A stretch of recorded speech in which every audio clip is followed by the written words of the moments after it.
Povo de Deus, a paz do Senhor, seu irmão Pastor Sandro, com mais uma mensagem de Deus para a sua vida, com o tema Maldição Hereditária. Antes, peço a você que se inscreva neste canal, deixe o seu like, o seu comentário, compartilhe os vídeos. O texto bíblico está no livro de Êxodo, capítulo 20, versículo 4 e versículo 5, diz assim: Não farás para ti imagem de escultura, nem alguma semelhança do que há em cima nos céus, nem embaixo na terra, nem nas águas debaixo da terra. Não te encurvarás a elas, nem as servirás. Porque eu, Senhor teu Deus, sou Deus zeloso, que visito a maldade dos pais nos filhos, até a terceira e quarta geração daqueles que me aborrecem. Queridos, o que é a maldição hereditária? O texto fala que o Senhor visita a maldade dos pais nos filhos. Quantas pessoas que usam esse texto para dizer que existe a maldição hereditária. O pai pecou, o filho vai pagar pelo ato errado do pai. A maldição hereditária. Muitos textos são usados para defender essa doutrina, tais como Levítico 26, 39, Números 14, versículo 18, Deuteronômio capítulo 30, versículo 19, Efésios capítulo 4, versículo 27. O mais enfatizado é esse que nós acabamos de ler. O texto, amados irmãos, citado, ele está relacionado à nação de Israel e à sua idolatria. Não tem nada a ver com espíritos do alcoolismo, da idolatria. Não tem nada a ver com a pornografia, com a prostituição, com aquelas pessoas que têm o espírito do roubo. O ensino de todas as passagens citadas é que o pecado tem efeitos ou consequências mortal. Sabemos que o salário do pecado é a morte. Não tem para onde correr. Se a pessoa não se arrepende do seu pecado, então o salário dela será a morte. Não apenas para quem o pratica, mas também para os outros.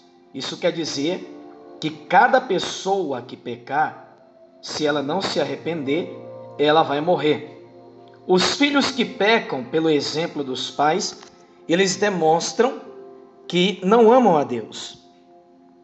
Mas o Senhor, Deus, de forma alguma, ele vai amaldiçoar os nossos filhos por causa da idolatria dos pais, mas por se tornarem participantes e imitadores dos pecados dos pais.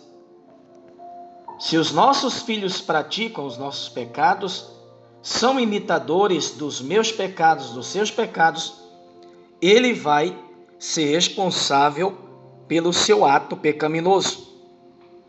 Deus não irá abençoar os filhos dos fiéis simplesmente por serem seus filhos.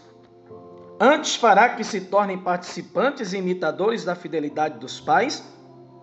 As maldições bíblicas, meus irmãos, que aparecem no Antigo Testamento, ela recai sobre todos aqueles que não desfrutam da comunhão com Deus.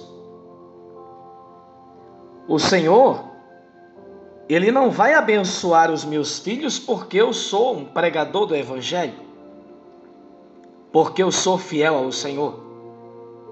Se os meus filhos pecarem, não vão ser abençoados porque eu sou servo de Deus. Porque você é uma serva de Deus, um servo do Senhor, aí os seus filhos no erro vão ser abençoados? De maneira alguma. Os justos, todavia, são abençoados por Deus, não podem ser amaldiçoados. Por quê? Porque eles praticam a justiça. Números 23, versículo 8 ao versículo 23, Provérbios capítulo 3, versículo 33, Romanos capítulo 8, versículo 33 ao 34, 1 João capítulo 5, versículo 18. Ao mesmo tempo em que a Bíblia ela previne sobre as consequências do pecado, também ensina sobre a responsabilidade de cada indivíduo. Todos nós nascemos no pecado, sob o domínio do pecado. Cada pessoa que nasce, ela está sob o domínio do pecado original. Mas cada pessoa, ela é responsável pelos pecados que comete. E cada uma delas vai prestar conta a Deus de suas práticas não arrependidas. Então a pessoa que pecar, Deus não vai pesar a mão nos filhos por causa do pecado dela. Os filhos vão ter uma cobrança do seu pecado se ele imitar o erro do pai. Se ele continuar a imitar o erro dos pais, ele vai ter o peso do pecado, da desobediência. Então, em nome do Senhor, tire da sua cabeça que existe a maldição hereditária baseada nesse texto que foi lido. Porque o Senhor jamais vai cobrar o meu pecado ao meu filho. Eu vou prestar conta do meu erro. O seu filho vai prestar conta dos erros dele. Os seus netos vão prestar conta do erro deles. Cada um é responsável por si. A maldição hereditária ela é cancelada nisso aqui. Porque o Senhor, ele não vai ter por culpado o inocente, nem o inocente culpado. Aquele que pecou, ele vai pagar pelos atos pecaminosos, vai prestar conta das suas práticas erradas. Queridos, deixo esta mensagem para que você reflita, estude e aprenda do Espírito Santo esta mensagem do céu. Compartilha, porque há muitas pessoas que estão em dúvida sobre isso. Deus te abençoe, em nome de Jesus, e até a próxima mensagem.